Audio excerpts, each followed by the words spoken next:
Hello everybody from the World Wide Web and welcome back to the Evening Reel. How is it going? I'm your host, Kwimei. That's me, your host, Kwimei, or you can call me Quim, if that's easier for you.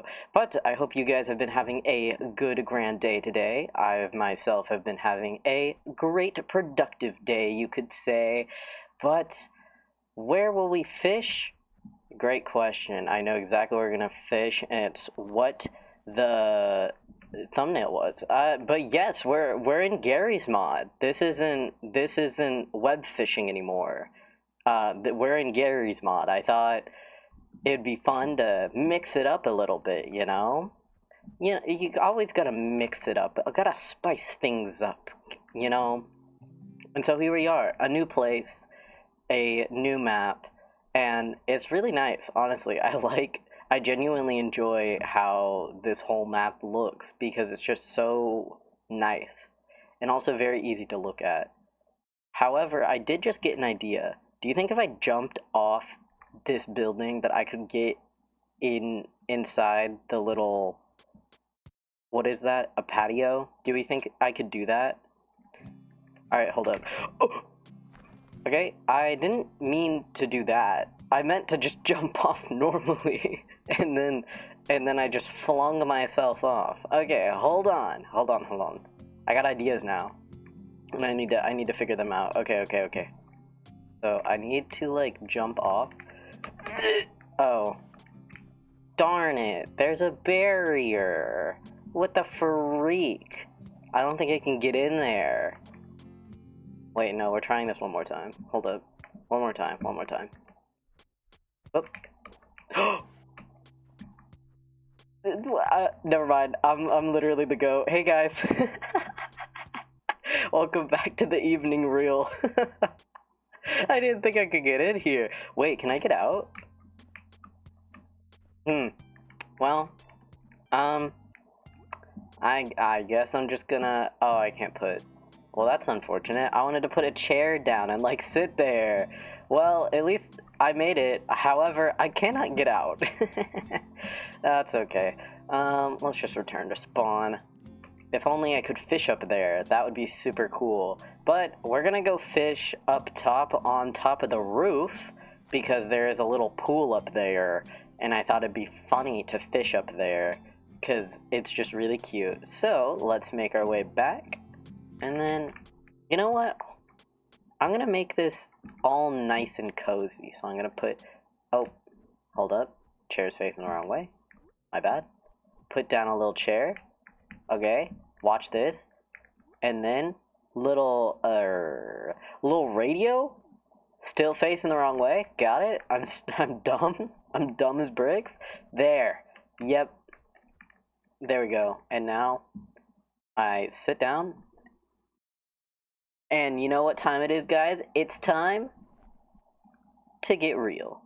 So, how's everybody's week going? I have been researching a few things going on over the internet to give you guys what I would say the latest scoop in what is going on this week and or just on the internet. I don't know if you guys have seen that the Nintendo Switch 2 has been announced. I think it was announced yesterday. I actually haven't watched...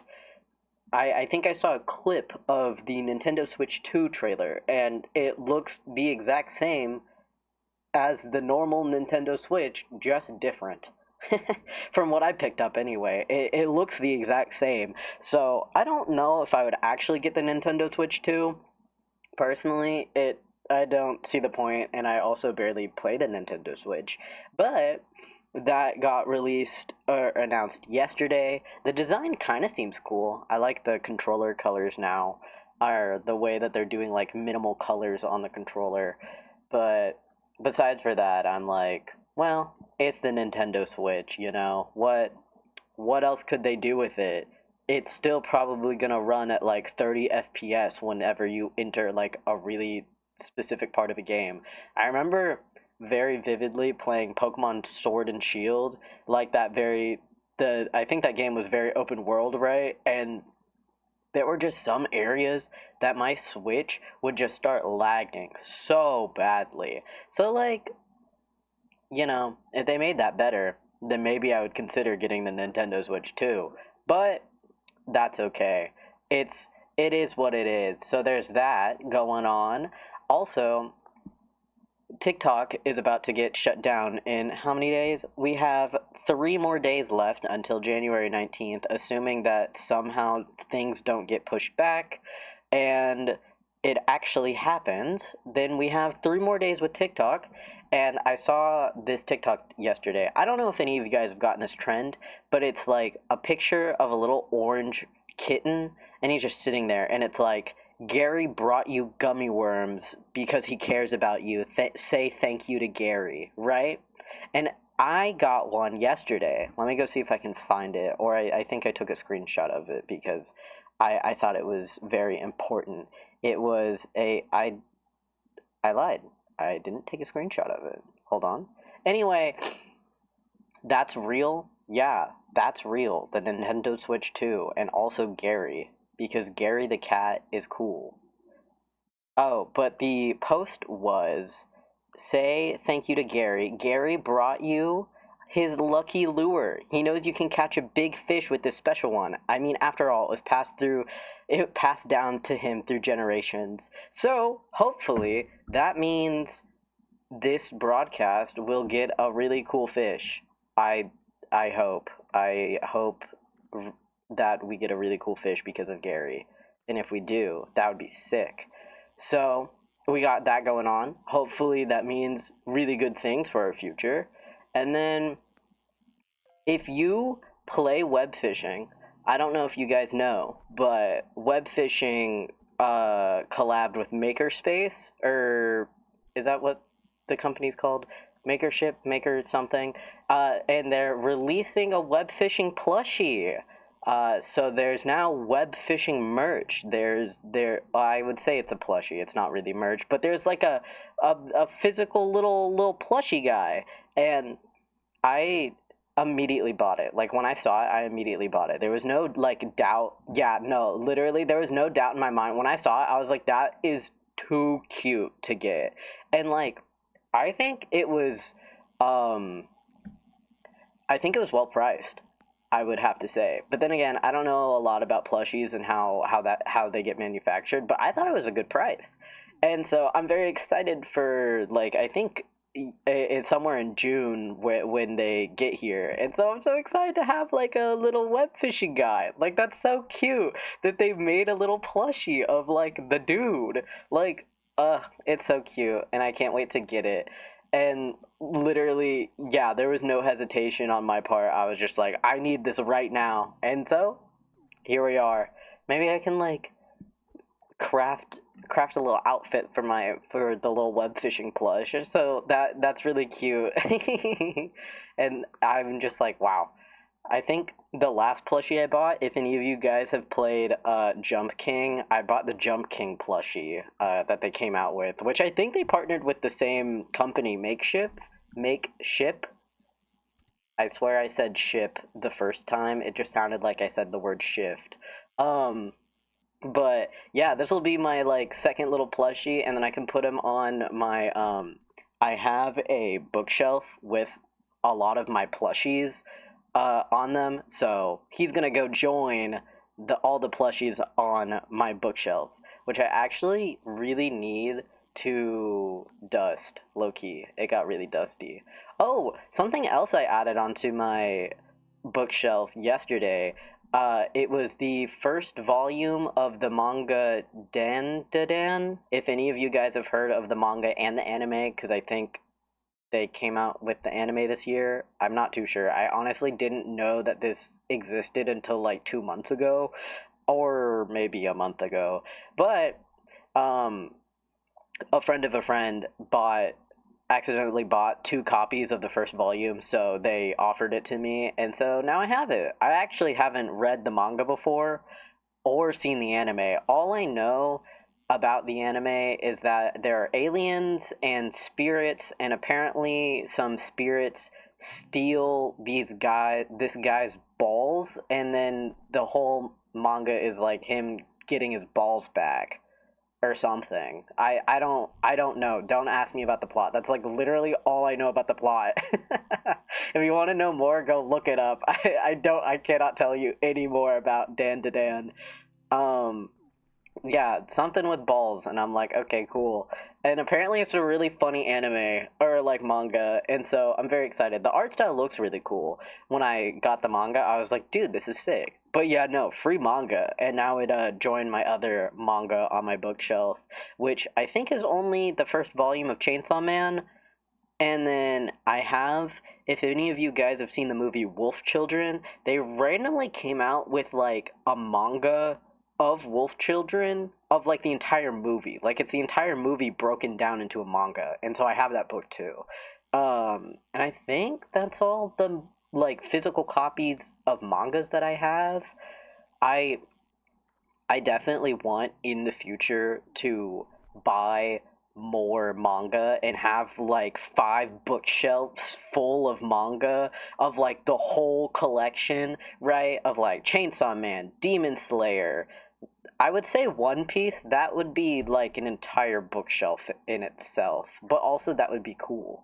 However, I would only want that if I actually finished if I actually finished One Piece, which I haven't, and I don't know if I ever will. But I really want to be one of those people with like the billions of bookshelves with the manga and the anime figurines to go with the manga. Like, I don't know, I need it. I really like the thought of that. I don't know why. And so, hopefully in the future, way down the line, can look into that because I definitely want the entire Chainsaw Man manga collection. Though I don't know if you guys are kind of like similar in this sense, but I don't really like creasing new books, if that makes sense. Like, I don't enjoy bending the spine of books. I like keeping my physical copy books in like pristine condition. And that means if I like bought the entire Chainsaw Man manga series, I don't think I would actually like open the mangas themselves and read it. Like I think I would just have them to have them, but I wouldn't use them to read because I don't want to like mess up the pages or whatever. I don't know. I'm weird like that. I just like keeping things in good condition. So, little bit of a freak in that sense. But yeah, I'm trying to think of other animes that I want the manga of, but I think the only animes that I remember reading the manga for have been Chainsaw Man and Demon Slayer as of right now, and then like the first 480 chapters of One Piece. Have I read anything else? I read a lot of manhwas. I don't know if any of you guys read those. If you don't ask me what a manhwa is, I don't know what to tell you. I think the closest thing I can say to explain it is like a Korean manga. Instead of like it being a page turner, a lot of manhwas are kind of just like a scroll and you read, and so I'll read that from time to time because those are really fun for me to read. And then let's see what else is coming out. Oh, the new Valorant season is approaching. The 2025 season is slowly approaching, and I'm very excited for that because I'm a big Valorant esports fan, surprisingly. This is like the one thing that I turn into like a cis white man cheering over football. Like, Valorant esports is my football. Like, I don't actually care about football. I'm not the biggest sports fan. I never cared. I did marching band for like 8 years, and I never understood how football worked until like 2 years ago. And so Valorant esports is like the literal thing that I will like cancel everything for so I can like watch the Sentinels play or whatever. And I really like Valorant esports. It's very cool and I enjoy it a lot. And so I'm very excited that the season is starting again and I can watch my favorite team, the Sentinels. Even though Tens and Saucy left last season, but honestly, the new team right now with the two new players, I think it's Bang from 100 Thieves and then Oh, I'm forgetting his name, but it's the Carmen Core player, but I don't remember his name, and I'm kind of sad that I don't remember it. But those two people are like the two new members on the Sentinels roster, so I'm very excited to see how that plays out. I've been watching a little bit of their like scrims that they release on YouTube, and they look pretty solid, I would have to say. So really interested in how that is going to go and how obviously all the other teams are going to go. I don't really like any other Valorant team besides for Sentinels. I used to like Evil Geniuses because I just liked the underdog arc that they were going through, but I didn't really like the personality of the players besides for like Ethan and Jogamo. And so now I'm just on to the Sentinels because I genuinely think they're a good team, and I like their vibes. So, I am like this is the one popular team that I like because I think so many people like the Sentinels. They're kind of like the clout team, in my opinion. Like it feels like they focus more on content than like actual Valorant, which I know is untrue because they practice a lot. But the amount of content they pump out compared to like other teams, it's like that's crazy. Though I think Fnatic is very close. I actually really like Fnatic. I take that back. Fnatic is really cool. That team is sick. Oh, I got so many treasure chests and I didn't even realize. Sweet. Also, fun news for me for why today has been going a little bit well for me. I didn't say this before, but the past few days my car has been getting fixed. Um, I had like a part that needed to be replaced in my car like last week because my check engine light came on, and it wasn't like a terrible like I was going to blow up and die if I didn't get the part replaced, but thankfully I brought my car in and they got it all fixed out. So now I have my car back, and also it had a recall notice. Though I'm gonna be for real with you guys. This car has had a recall notice on it ever since I got the car. I just never got it fixed. And that's on being busy with marching band. So like cut me some slack. But that was like just like that was me like 3 years ago. So cut me some slack. I don't have any excuse now. Just craft a new one with iron ingots. You're so right. I don't know why I didn't think about that. If only I crafted it myself, then I wouldn't have spent so much money on labor and the new parts that I had to buy. I should have just done that. Why didn't I think about that? Dang, you're so smart. You're so innovative.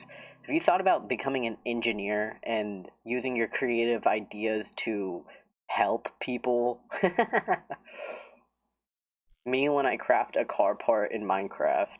Me that just reminded me that I think like 10 years ago I did a Minecraft mod review over a car mod. That's crazy.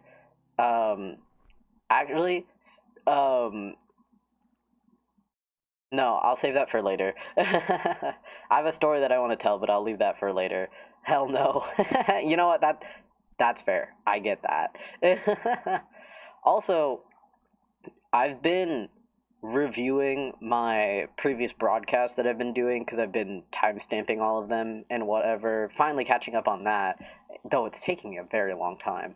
But finally getting back to the timestamping, and it's really funny. On accident, there have been like a few things that I like consistently say every stream or like every broadcast without thinking about it, and I just find it funny that there are certain sentences that I will just repeat like a record player without thinking about it. I think the only one that I can think of off the top of my head, it had to do with the every good game needs a fishing mechanic, and I caught myself saying that like in one or like three broadcasts, and I was like, that's just funny that it pops up. Then again, I suppose I talk about Genshin and Zenless a little frequently, and I guess I always end up getting into that topic of fishing with those games. So, also, it doesn't help that I'm literally fishing right now. So, that probably makes sense why I end up saying it a lot, because it has to do with fishing. So, there we are with that. I just find it funny that I'm just like not realizing that I've said these things before. This is like Quarter Jade from Offline TV. She'll react to like the newest Offline TV video, and then before like she speaks in the video, her like reacting to it, she'll say what she says in the video on accident without like thinking about it. And it's just really funny to me that she just doesn't remember what she says in the video and then proceeds to repeat the same information, and she's like, damn, I'm like an NPC. And honestly, I kind of feel like that too. I kind of feel like an NPC a lot of the time. What can I say? I just chill and I have like a billion different scripts that I live by because I have to live by them. Neurodivergent. Let's go. Fist bump, guys. Oh, also, this is some silly internet drama. I I don't know like what happened. I swear there like wasn't any internet drama like a month ago unless it was just out of my sphere, which is why I don't know like about the drama going on. But I found out some juicy tea, some juicy drama yesterday while I was perusing Twitter because that's kind of where I get all my drama. I mean, Twitter is like always on fire, you know what I mean? So there you can just find drama on Twitter. It's really easy to do. Like you can even start people start drama. You can it's so easy to start drama on Twitter. Just say like if you want to piss off the Genshin community, just say that Raiden Shogun is the worst Archon, and then people will show up. Don't worry. This is like, I think if you say Raiden Shogun is the worst Archon, or if you say Zhongli is the worst Archon, good luck, buddy. You've never. Oh, I was itching my eye. I didn't hear the sound effect. I was literally itching my eye that entire time. That's so embarrassing. Never had Twitter? Good. I hope you don't. Never get on Twitter. Never do that. Period. Just don't do it. I would say at this point, like, Reddit is better, but Reddit isn't better. All social media sucks. Um, but, um, what was the drama? I don't know if any of you guys have played World of Warcraft, and maybe you guys have already heard of this already because it was apparently this was a really big thing that was happening in the World of Warcraft like community. I was just very unaware because I'm not in the World of Warcraft community. However, I did play the game at one point, and that was really fun, but that's for later. Anyway, focusing on the drama itself, basically it had to do with like a World of Warcraft guild called OnlyFangs, and the guild is ran by Soda Poppin. And basically, the OnlyFangs guild is just a bunch of Twitch streamers playing hardcore World of Warcraft. So, like, if your character dies in the game, you lose everything and you have to restart a character and, you know, start over and whatnot. So, it has to do with that. So keep that context in mind. Hardcore World of Warcraft character, right? And from my vague searching through all of the drama to figure out what the situation was, I think I've boiled it down. So basically, that guild, the OnlyFangs guild, wanted to do like a boss raid or something. So they gathered like a group of people. I don't know how many. They just had a group of people to like go do this boss raid. And apparently it wasn't going that well the entire time. I'm not really sure why. I don't know if like the person in charge just was calling bad shots or whatever. Like I don't ask me World of Warcraft stuff. I don't know a lot about World of Warcraft. So, apparently they're in this boss raid and the person calling the shots tells everybody to run and to like leave. And the person that the drama is all about, it's a developer named Pirate Software. If you've heard of him before, he was making the game called Heartbound, and he's won like Developer of the Year from the Streamer Awards. He's a game developer, right? And Pirate Software like books it. He listens and he runs. And I'm not sure if this actually happened, but I saw somewhere that someone said the shot caller told everybody to run, only to come back, only to tell them to run again. I don't know. But what ended up happening was Pirate just ran for his life as he was told to do, and then ran away. And then a lot of people got upset at him because he said that he wasn't able to help the other people that were trying to also run away, because apparently from this situation, two people lost their characters or something. So I don't know if they were blaming Pirate for that, or if everybody was like, oh, Pirate, if you had helped, you would have saved these two people's lives. But he claimed that he didn't have any mana, or like he wasn't able to help them with the gear he had. And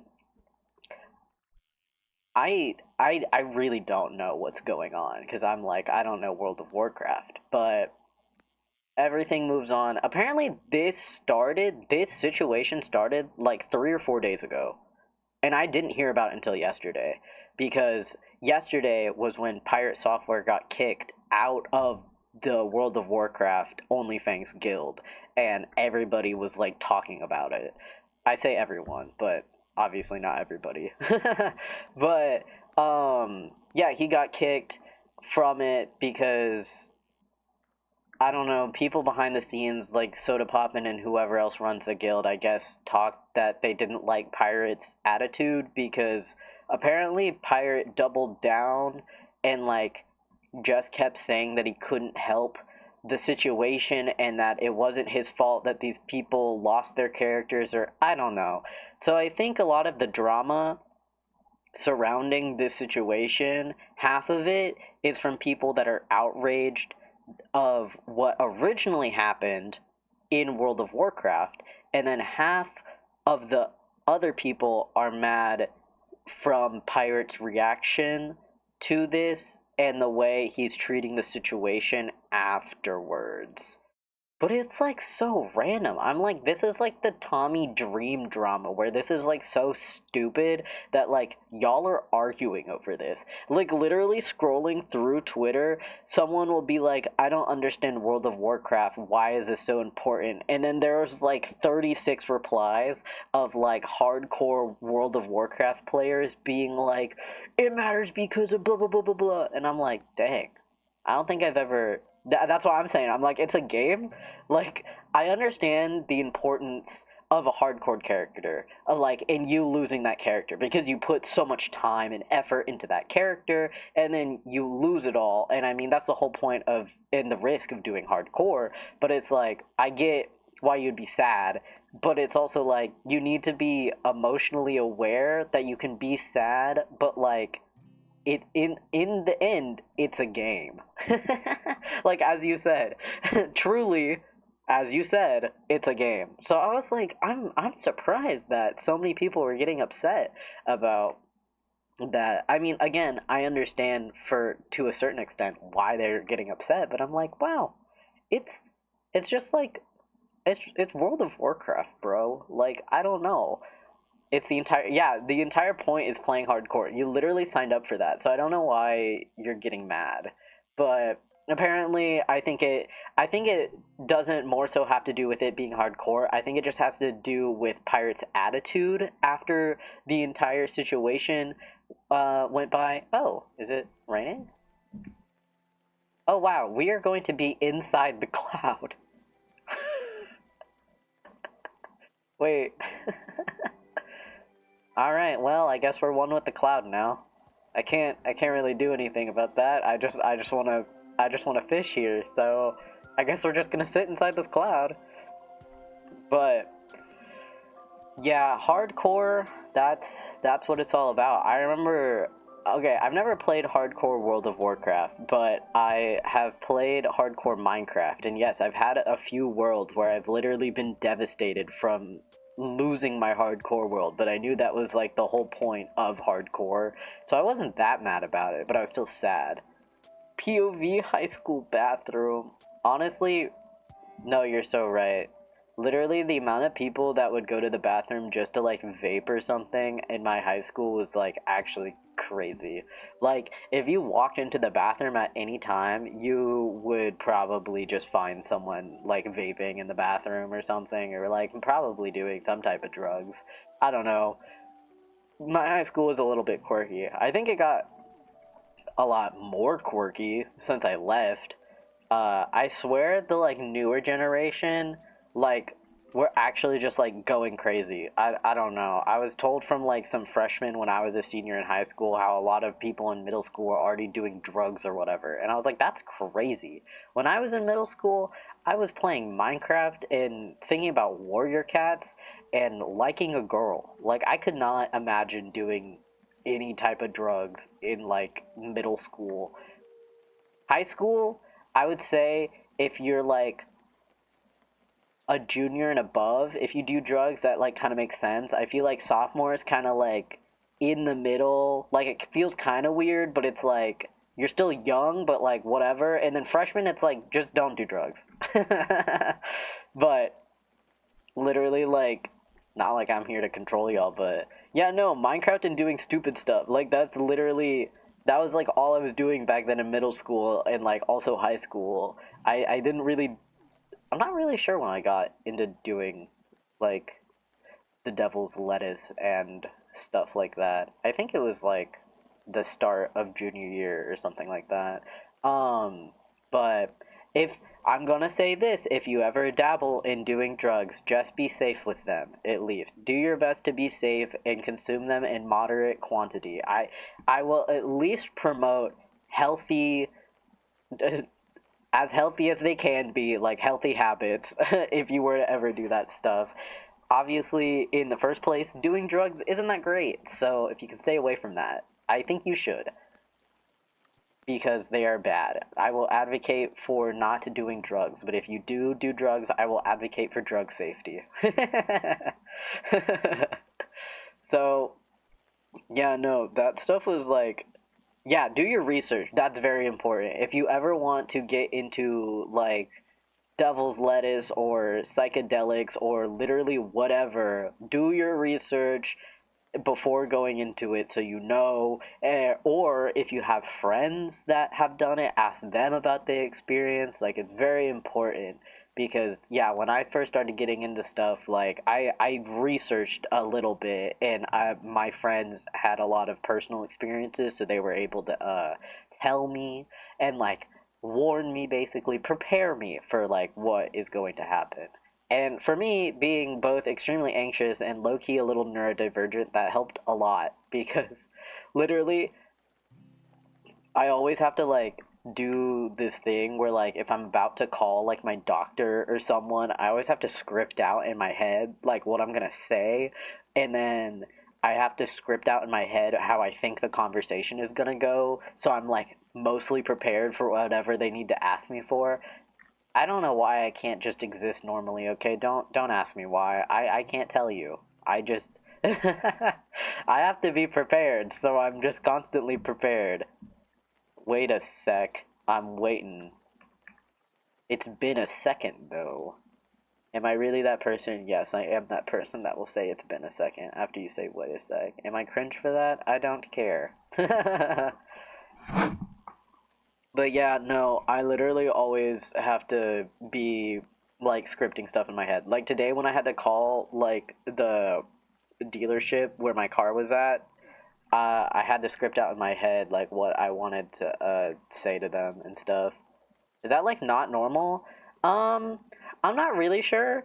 From what I've been told, it seems like okay, I have a lot of friends that make it seem normal where I do think that that's the norm, but I honestly I don't know because I don't know a lot of like neurotypical people to like actually ask them. Like I always thought this was a neurodivergent thing because I thought like neurotypical people kind of just like did stuff without thinking about it.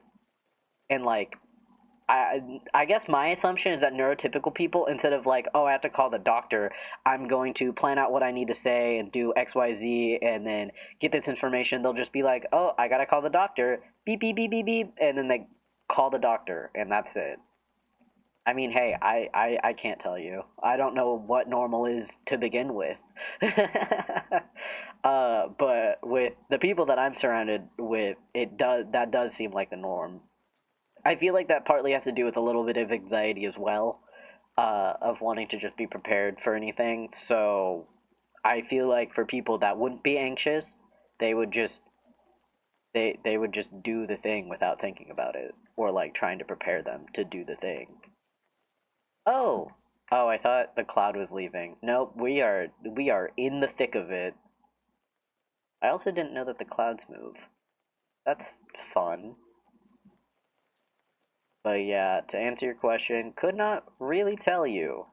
That is just a thing that I personally do, and I know a lot of other people do it as well. So, tomato, tomato at the very end of the day, you know? I didn't realize that um the one thing in my head that I'm like, oh, I am a little bit neurodivergent, is when it comes to having to explain things. I've had to work on this skill a lot, especially doing the evening reel. But before, whenever I would try to explain things, in my head, I kind of assume everything is important when I try to explain things. Like if you okay, let me put this into a simple analogy or a metaphor or just something easier for you to comprehend what I'm trying to explain. Basically, if you were to give me a book and I read the book and you said, give me a summary of the book, I would basically try and tell you every single thing that happened in the book because in my head, I think every single thing was important. But I think and like the keyword is I think because I'm not sure because I don't have this perspective. But I think for neurotypical people, they're able to actually like summarize like the key plot points that happen in the book and then tell you the key plot points rather than just telling you everything that happens.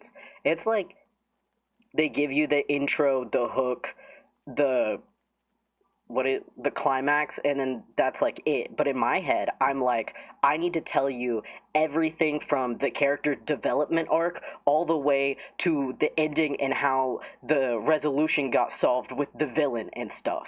So it's like that in my head every single thing is important, but I think to a neurotypical person they are able to figure out the key points and tell you that. Again, this is just for me observing things, so I could be completely wrong, and obviously this is also a spectrum of like how people think. So whatever.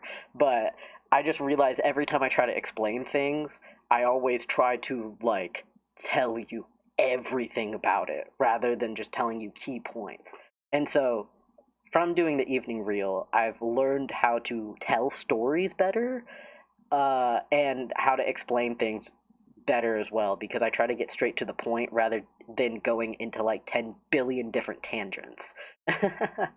um, so that was really fun to like kind of figure out and like notice from people because whenever I would ask some other people to explain something, they're just like able to do it. Like literally all in English class, I was never able to summarize things because I couldn't figure out what was important.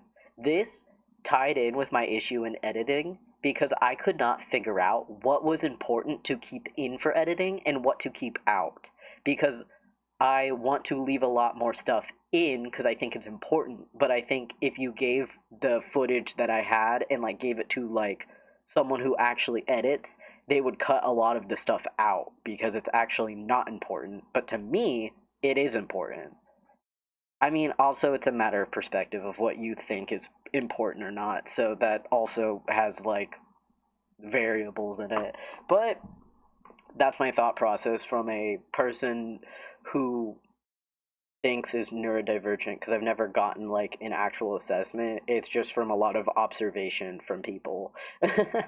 Like genuinely growing up, I was convinced that I was neurotypical because I thought like I didn't think that I could be neurodivergent, or more specifically, like have autism, because a lot of what I heard with people with autism are like they can't read social cues. They can't like read social cues, and like like social situations are hard for them, dependent on things, and like they can't pick up on sarcasm.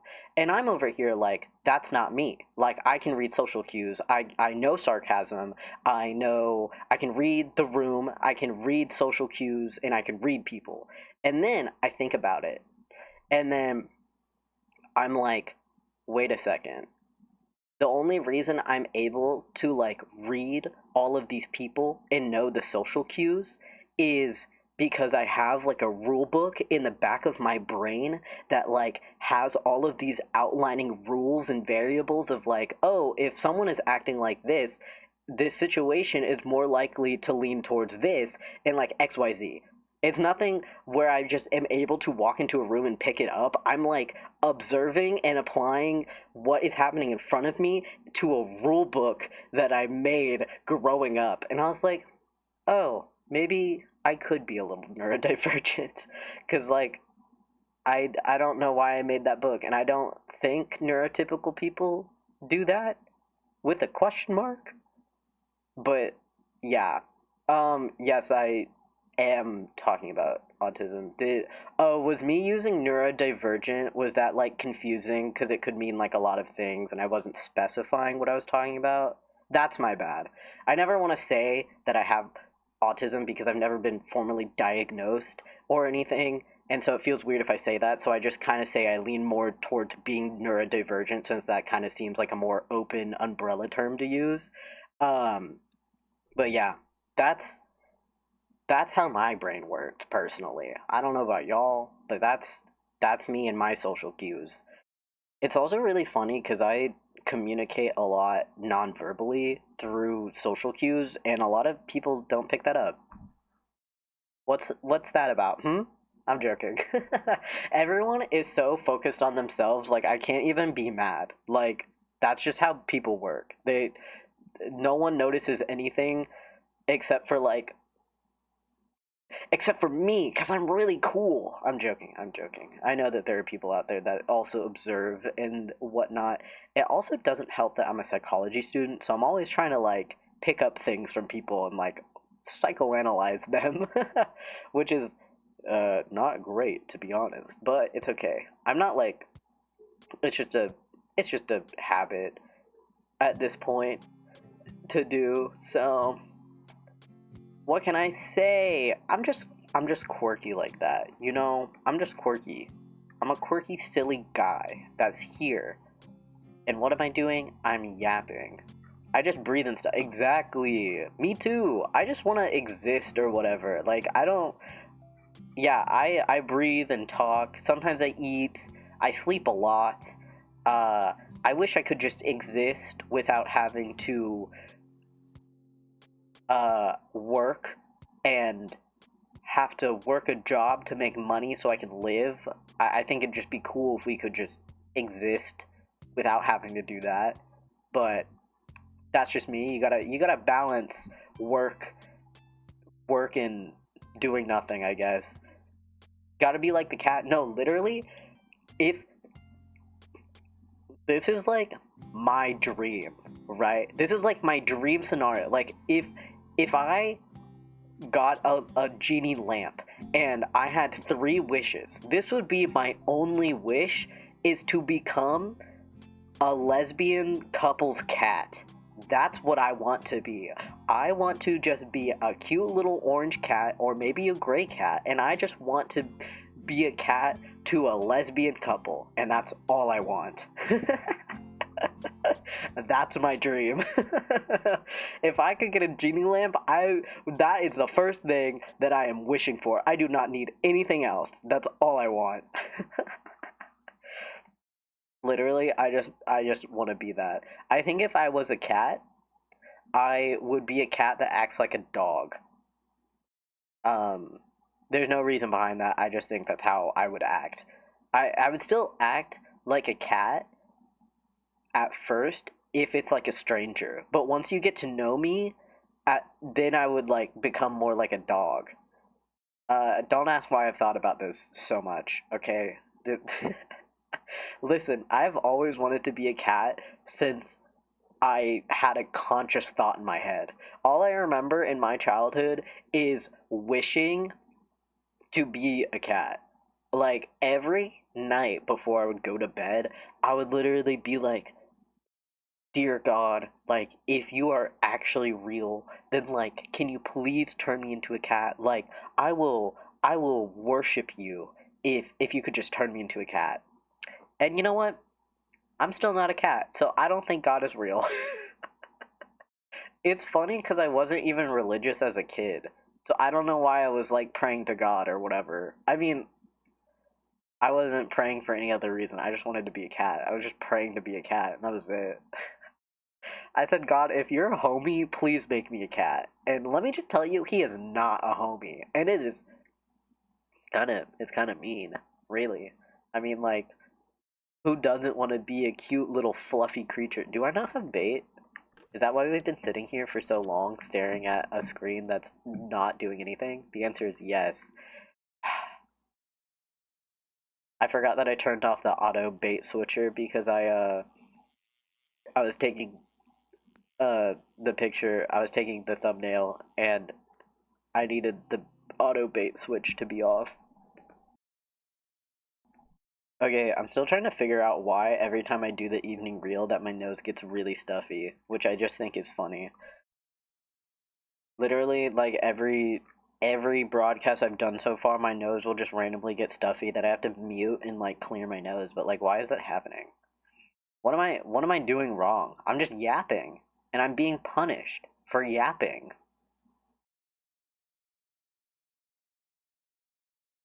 No, literally, I want to be a cat basking in the sun. Like, imagine how nice that would feel. You don't have to think about anything. You're just sitting in the sun, and then you can go back to your home and eat food and curl up in a bed. Like, oh my god, that sounds so nice.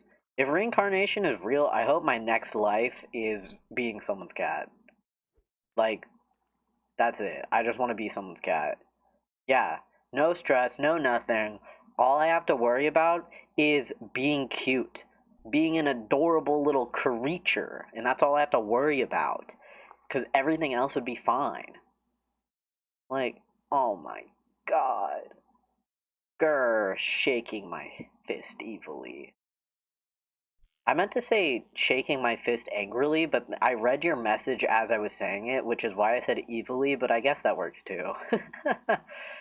No, if I was a cat, I would literally be one of those menace cats where I would like this is like a play by play of how I assume it would work. I would jump up on the counter, I would make direct eye contact with like my owner, and then I would just slowly scoot the cup off the counter, and then that's it. Like I would do it out of spite. Like I know they wouldn't want me to do it, and so then I would do it. And that's the type of cat I'd be. But also I'd still be like a really cuddly cat or whatever, but I still would be a menace. Make sure it's a mug or glass. It has to shatter. That is the goal at the end of the day. It has to shatter. The way I act in real life is basically kind of like just a menace cat as well. I'm just very chaotic, and it's kind of funny. I think my favorite bit that I do is whenever someone asks me for something, and I'll just be like, I don't want to, and then I'll do it. Or they'll be like, hey, can you grab that for me? And I'll be like, no, and then I'll grab it for them anyway. And it's kind of giving cat pushing glass off the table vibe, you know? Yeah, it's always fun. Trolling is so fun. I like it a lot. That's like all I do. And then instead of being nice to my friends, I'm just mean to them. Because I don't know how to be nice to people, so I'd be mean to them instead. And that's what I'd do if I was a cat. Yes, there's always a limit. I never take it too far if they actually start getting upset, or if they're already upset, then I can read the room and then I don't do anything, obviously. Because, like, I'm still a respectful friend. You can. Okay, I've seen like this thing where like people prank each other, and it's like pranks are cool as long as like no one is actually getting hurt, or like it's not like a big deal at the end of the day, and it's actually like funny. Because I don't know, I keep like hearing too many stories about partners pranking each other, but it's like terrible. I've heard way too many like Reddit stories, and to be honest, Reddit stories are mostly fake, so it's like probably none of this actually happened, but like I'm like, dang, some people don't know how to like some people don't know where the limit is, you know? However, I do really like the Reddit stories. In the morning, I'll literally listen to like one Reddit story as I'm like getting ready for the day and stuff because it's just so easy to listen to, you know? I just realized I saw this TikTok and someone was like, uh basically like you should go to the gym and like listen to Reddit stories as you walk on a treadmill or something, and I was like, "Oh my god, that's such a smart idea. Like I should do that. I really need to do that because I really need to walk and be doing exercise." And so I'm like, "Yo, if I listen to a Reddit story, like then I feel like I'm being productive, you know, if I'm listening to a Reddit story and then also walking. Like what a way to live. I could literally watch Shane Top from Smosh read Reddit stories and walk on a treadmill. Like I think that's the life. Do you remember those stink bombs?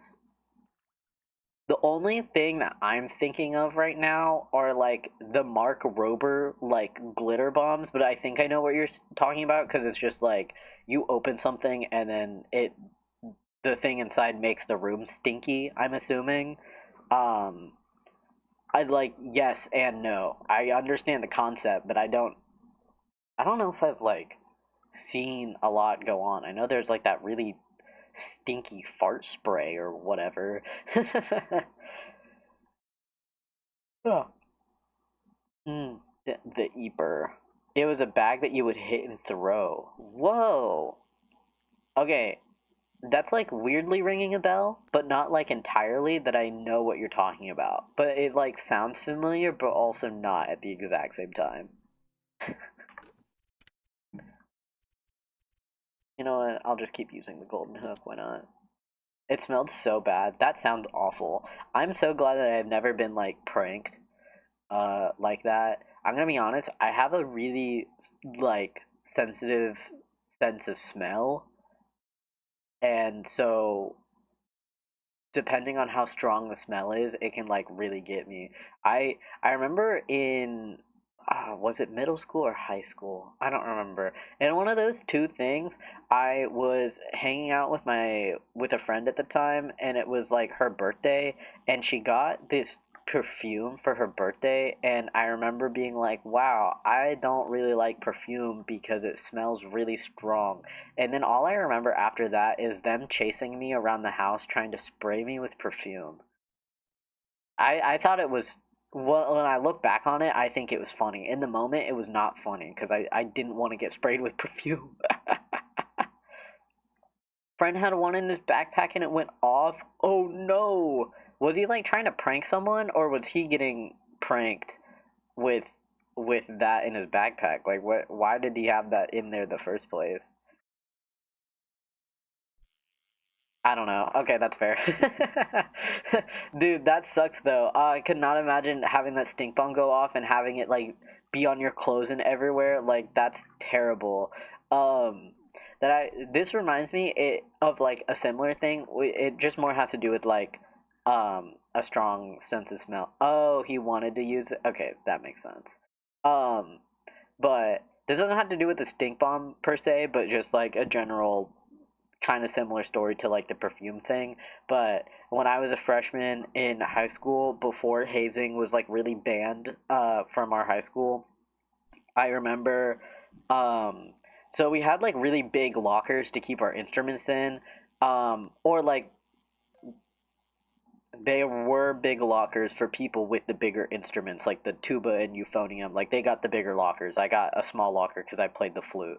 And so anyway, they had like the really big lockers, and as like a hazing thing in my high school, they would convince like like one freshman to get inside the locker, and then they would they'd close it and lock them inside, and then they were like the lockers where there were just bars in the front. Like it wasn't they were just enclosed in a space. It was just a there were bars in the front, and basically the upperclassmen would get Axe body spray and just like spray the freshmen inside the locker, and then that was that. And then the person would come out like reeking of Axe body spray, and it smelled so bad, um, because the scent was like so strong. Like, thankfully, this never happened to me. I just knew a few people that this happened to. I don't think I ever watched it happen, but I was aware that it happened from uh, the people that told me about it. Yeah, right. Axe was horrible. Like, oh my god, those people were vicious. My my band had another tradition that a lot of people would call hazing. I don't even think it was like that bad. I think it was just like a funny little thing. But I mean, it only happened to the freshmen, so I get why they call it hazing. But basically, um, before school starts, there's like a good 2 to 3 month. No, it's not. It's not that long. That is an over exaggeration. It's like a month and a half before school starts is when band camp starts for me in my high school. And so normally we'd have to like go do band before school actually started. The milk bags were so bad too. Oh, not the milk bags, bro. Um, but basically, we have like Spirit Week during marching band, where it was like every day was a different theme, you know. And I think Thursdays, um, I don't know why we called it this, so I don't ask me, but it was called Schwabble Day. And basically, before Spirit Week happened, all the freshmen had to give like the upperclassmen one of their white shirts that they wear, and basically the upperclassmen got to decorate the freshman shirt however they wanted to. And so when Thursday came around, since it was Schwabble Day, the upperclassmen would give the freshmen their shirts back, and the freshmen had to wear the shirt the entire day, until they got home. I mean, I'm pretty sure you were allowed to change or whatever. Like, they wouldn't force you to wear it the entire day, but it was like that was the tradition, is that the freshmen were supposed to wear it for like the entire day, through practice and whatnot. Um, Mine was fine. I just had a lot of forks hot glued to my shirt. That was my shirt. I think my bestie, she had like dog food and like toys like glued to her shirt. I don't know. I just remember like seeing some dog treats dangling from her shirt. And then another girl, she had like her shirt like dunked in something that smelled really bad. I don't know what it was, but it smelled really bad. And so yeah, it was just like a bunch of random things on our shirts. Um and so that was just like really interesting hazing, I guess. And I was really sad because when I became a junior, which was when I was allowed to like decorate shirts, they stopped the tradition. So I didn't get to do it. I was subjected to it, but I wasn't allowed to participate in it. And I'm mad because that was literally like what I was looking forward to in high school, was to decorate the shirts. And then it was taken away from me. Like, dang it. It was really sad. However, being an upperclassman, as time went on, I got to at least participate in a thing that we called kidnapping the freshmen, where, don't worry, we didn't actually kidnap these people. Basically, we had to reach out to their parents and ask the parents if it's okay to pick up their kid really, really early in the morning and take them to breakfast before the last day of summer marching band practice.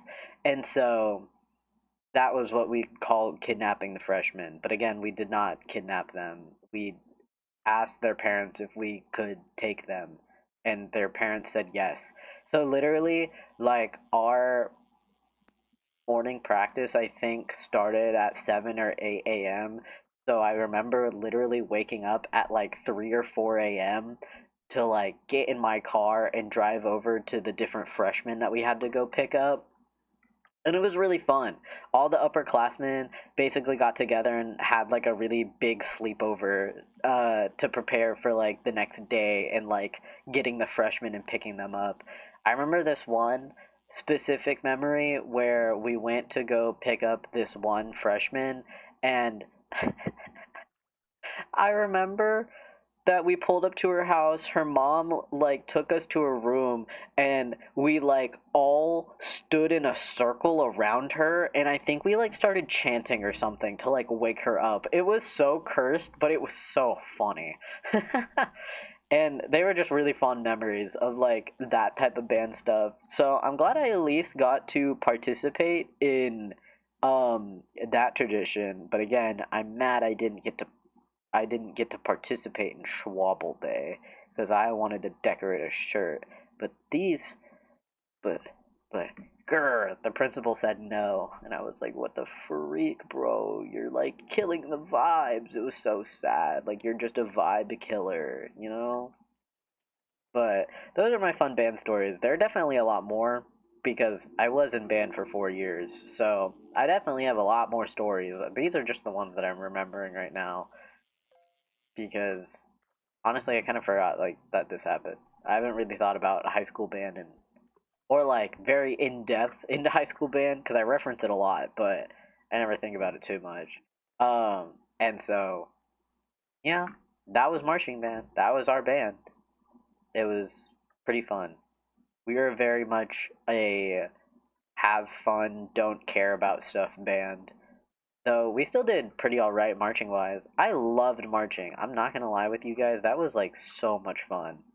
Genuinely, I had a blast doing marching band. Like I'm sad that I'm not doing it right now. I thoroughly enjoyed it. I really did enjoy the physical activity of marching around on the field and playing music. That was like oddly really fun to me. Oh, I just processed that there was a cloud, but now it's going. So there's no longer a cloud here. So that that's fine.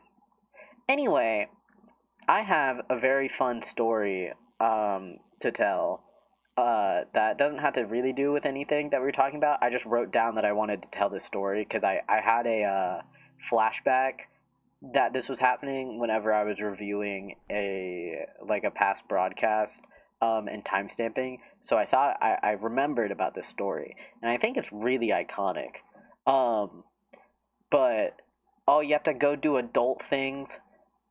Have fun doing the adult things. They are lame, but thank you. Take care. Thank you for tuning in. I appreciate it, and have fun doing your adult things. But back to my story. So, basically, in college, I was taking a communications class. And thankfully, I was taking this communications class online because this was like during COVID, I think. So, obviously, we couldn't even have in person class.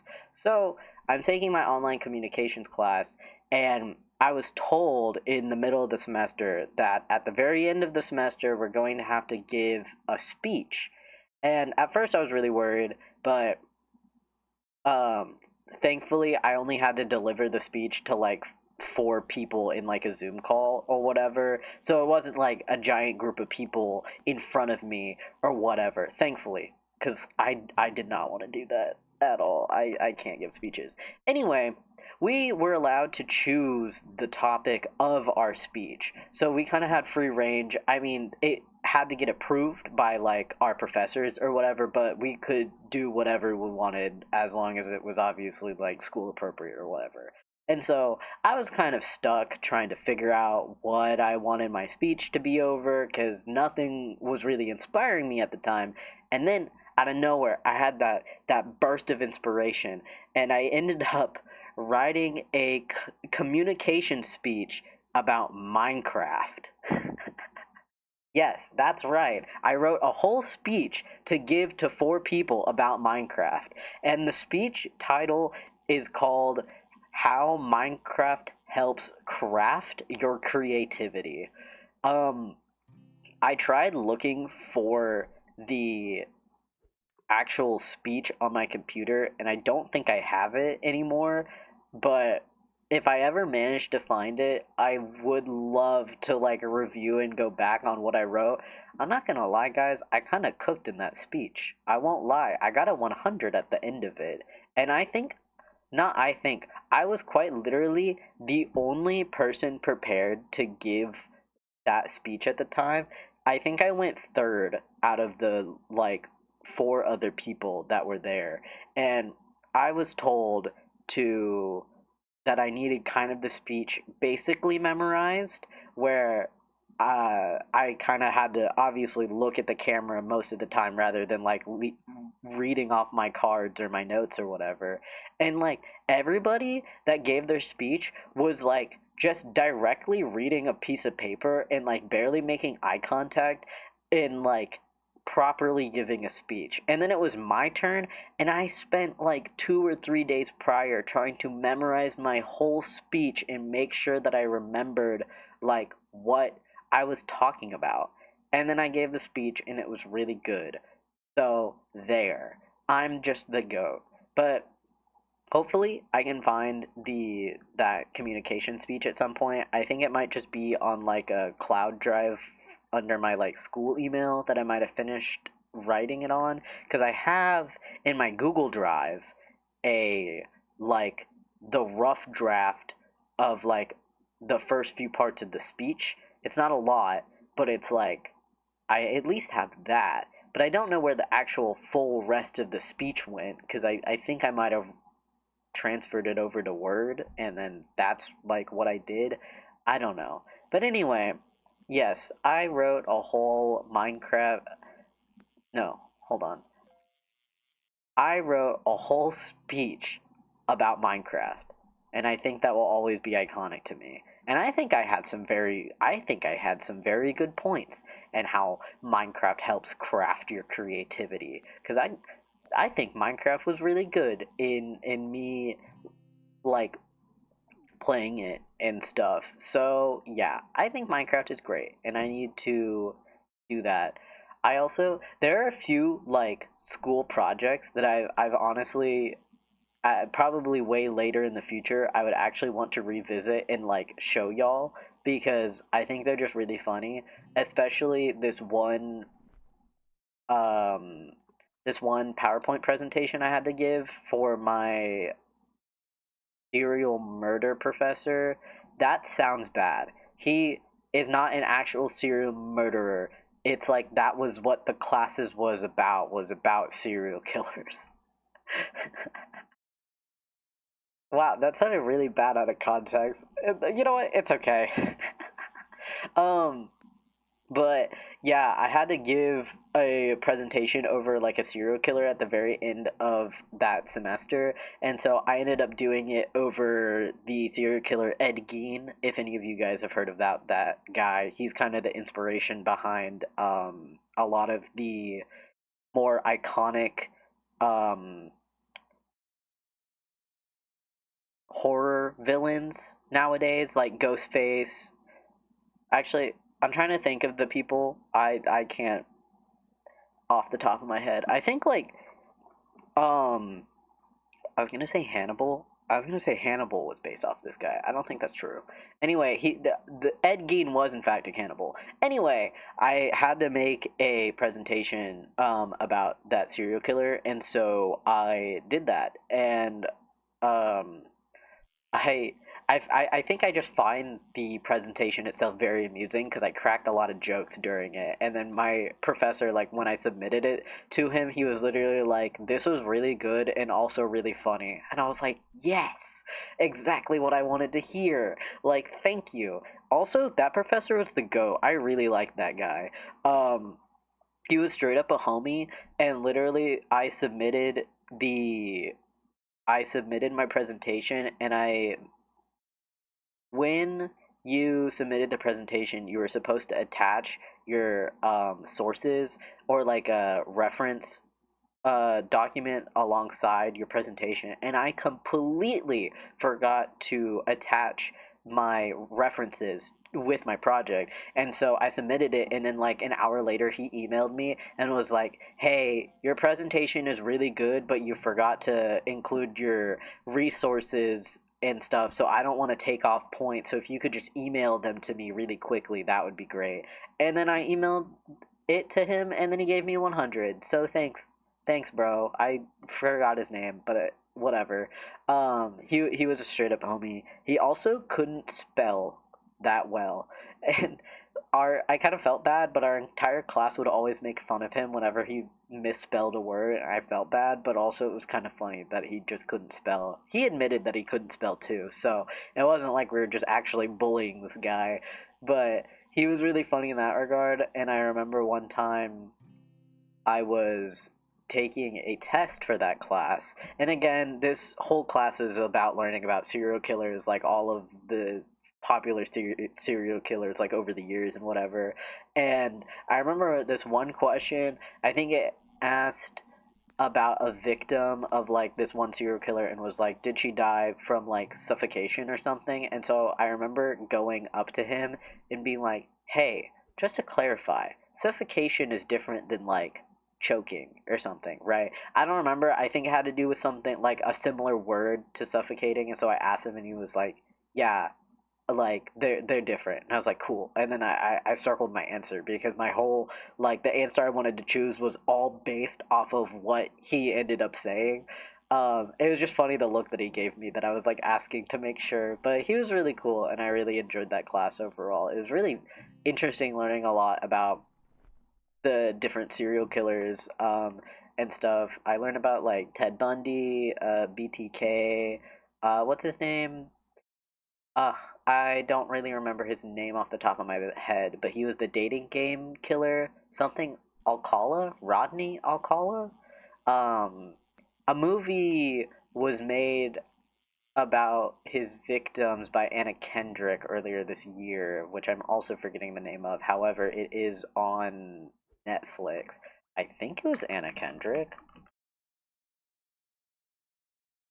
Give me a second. I have to make. Oh yeah, it's called Woman of the Hour. Okay, it didn't come out earlier this year. It came out in 2023. I thought it came out somewhere in 2024. Anyway, it was called Woman of the Hour, and it was. Oh my God, his name is Rodney Alcala. Oh my God, I remembered that. Anyway, that movie was low-key really good, and the like psychological horror in that was like terrifying to me.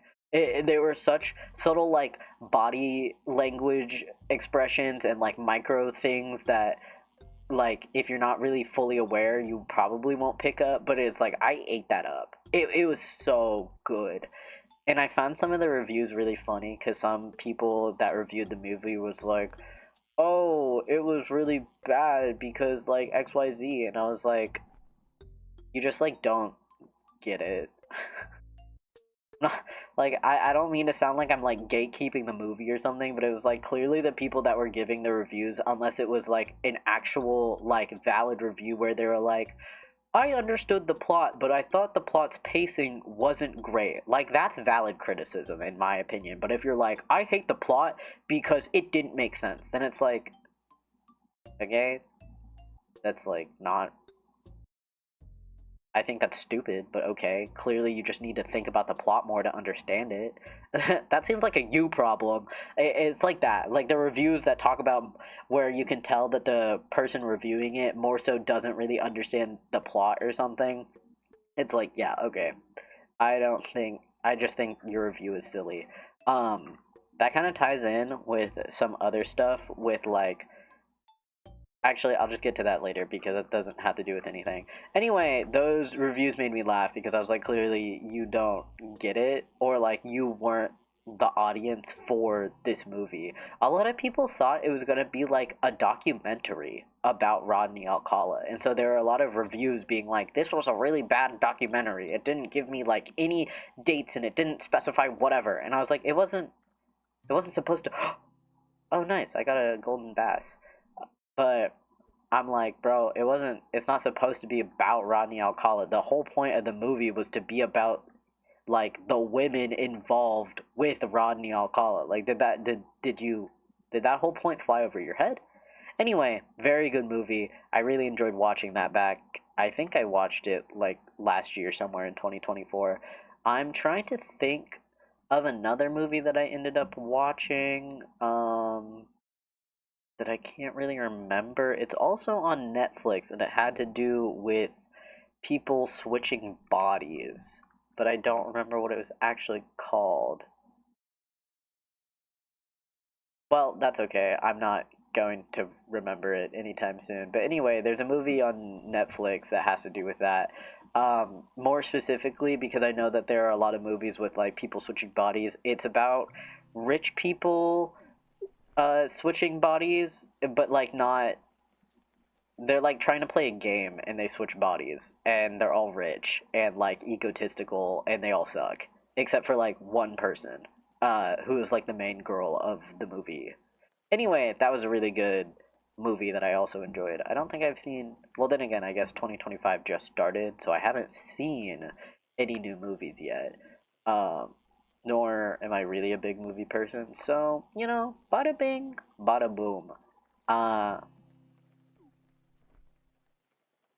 the only movies I do really like are Studio Ghibli movies.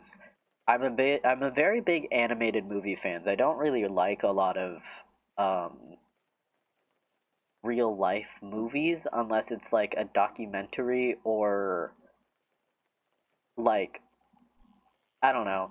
I can't really get into superhero movies because I kind of just find like the editing for superhero movies depending on the movie to be like really stupid where I'm like I just can't really put myself into it.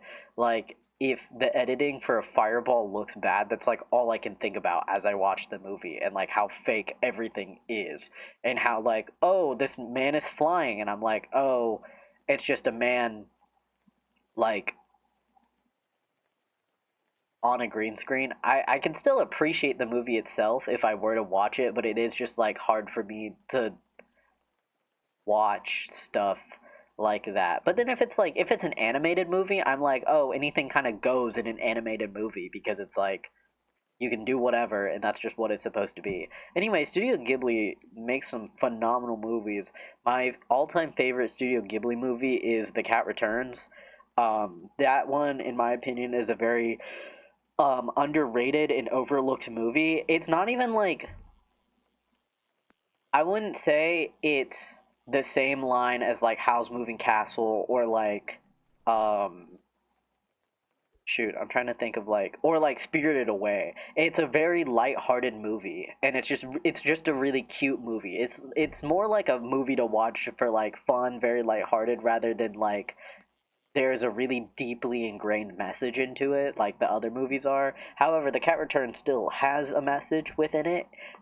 It's just, uh, I don't know. I feel like it's not as, what's the word that I'm looking for? It's not as heavy as some of the other messages in Studio Ghibli movies. Um, my Besides for The Cat Returns, I have seen Spirited Away. That one was really good. I've seen Howl's Moving Castle, also very good. Princess Mononoke, phenomenal movie. I think if like Cat Returns wasn't my favorite, that I think Princess Mononoke would be up there. That movie, and then ironically, I always forget the name of this movie.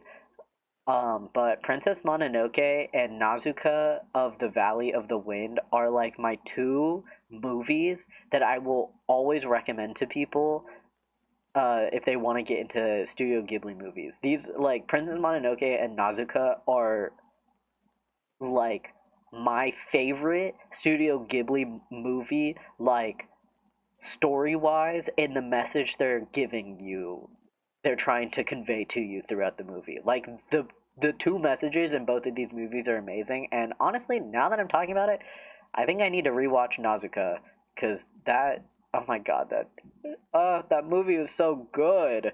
And then Princess Mononoke was Princess Mononoke. Like if you've seen it, you know. Like that movie is sick, and I really enjoy. I have like four posters in my room that are framed, and they're kind of like the Japanese movie posters for. I have Princess Mononoke. I have I'm fishing. I have Princess Mononoke. I have Howl's Moving Castle and Spirited Away, and then Kiki's Delivery Service, um, which was really cool. I would love to get a Cat Returns poster. However, I do not. think a lot of people make them because, again, it's a very underrated movie. I know like a couple million people know about it, but like comparatively to like Studio Ghibli's other works, like The Cat Returns like does not even compare to it. I actually wonder if I can find a Studio Ghibli like movie ranking of like their popularity of like how they ended up in theaters. How do I even look that up? What the balls do I look up? How much bait do I have left? Oh, I'm on leeches. Dang. Uh, Studio Ghibli movie. If I put rankings though, it's not like. Oh, here we are. Oh, wait, maybe I should look up popularity because I'm trying to figure out how many people know the movie itself rather than like the ratings the movie have been given. Why does The Cat Return have The Cat Return has an 88% Rotten Tomatoes. Let's go. Anyway, that's not what I'm looking for. Um, is this what I was looking for? Oh, sweet. Okay, I just found the search for the popularity for this, though this is specifically on IMDb, so maybe not going to be accurate. So let me peruse through this really quick while I catch fish, multitasking like crazy. I don't know why Avengers Ultron, Age of Ultron is on this list. Whisper of the Heart, The Secret World of Arrietty, Porco Rosso, The Cat Returns. It's literally like, okay, what I'm looking up specifically, it is number 16. It's so good though. It's just a cute little movie. So yeah, if you ever need a Studio Ghibli movie, would highly recommend Princess Mononoke and Nausicaa. I mean, all the other movies are great. I actually haven't seen their most recent movie, which is The Boy and the Herring. Um, I meant to go see it in theaters whenever it first came out, and then I just completely forgot. So I never went to see that. And then I also haven't seen. I think it's called Hedge. Ow, Hedge. Oh, it's not Hedge. It's Earwig and the Witch. That one. I haven't seen that one, but I heard that it was really bad, so I never watched it because it's just like it was like 3D animation, and that was like so far away from Studio Ghibli's normal 2D animation, so I just never ended up watching it. So, you know, that's how it is. Though, yeah, no, I think I have to rewatch some Studio Ghibli movies now. I think in the perspective that I'm in right now, they would be really, really nice to watch and be a breath of fresh air. Those pieces of media are literally what I wish like most like movies were like. Then again, I'm a very big person that enjoys deep, complex stories with a deeper meaning hidden within the story that you kind of have to figure out by piecing everything that the movie is giving you together rather than the movie just telling you what is happening and like what the story is supposed to be. However, there's a very good balance of having both movies because obviously not everybody likes deeply complex movies because also they can be very draining to try and figure out, which I understand. I just wish it feels like the movies nowadays are like 80 to 85% like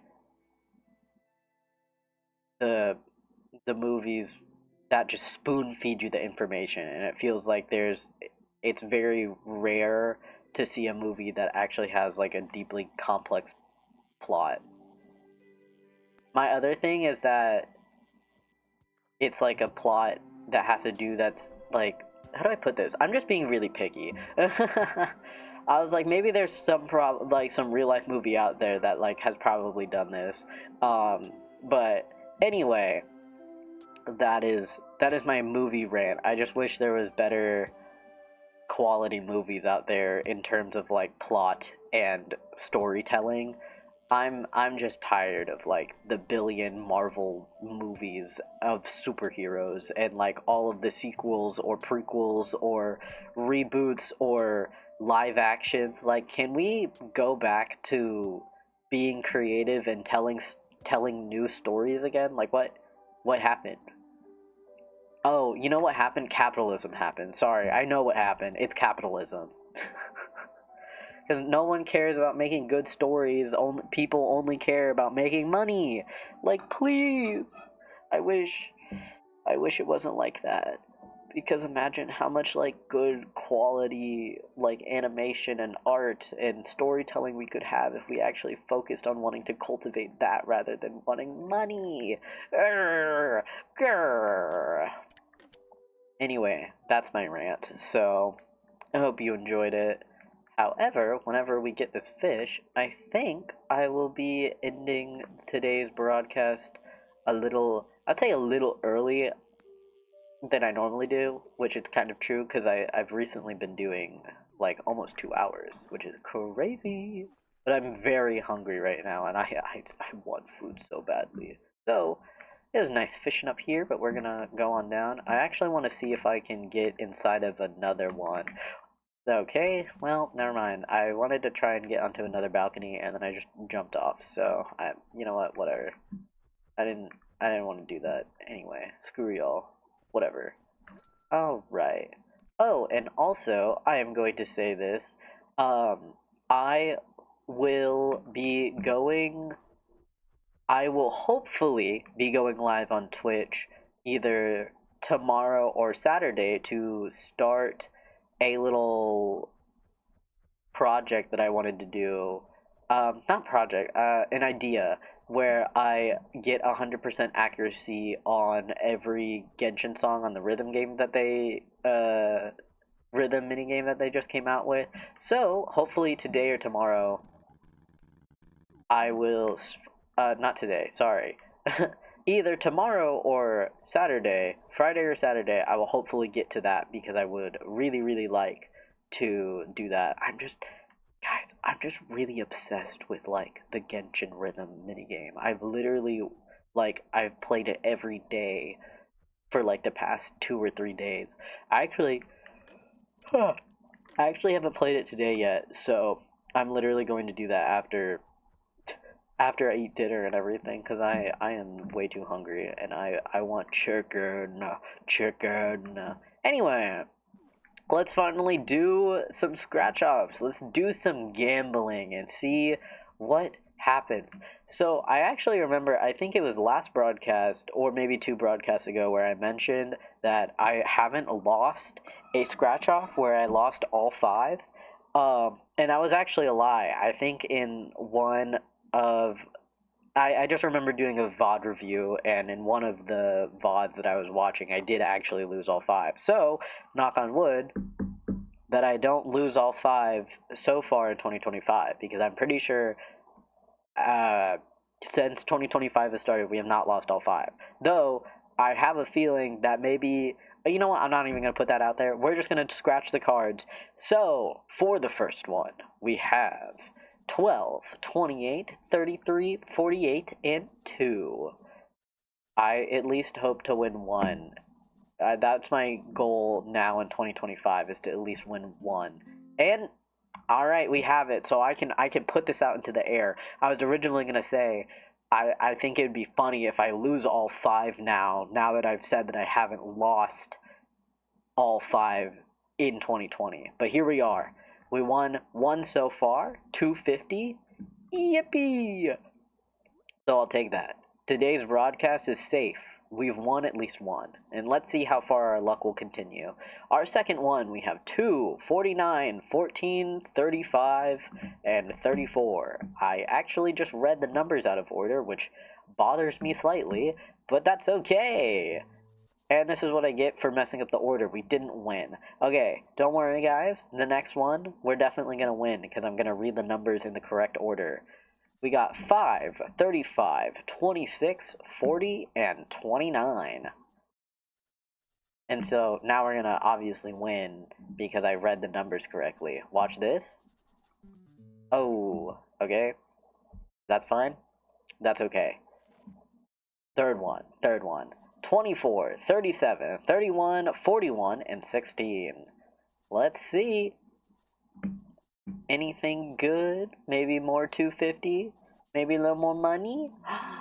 31. Sick. $100. So total we've won 350.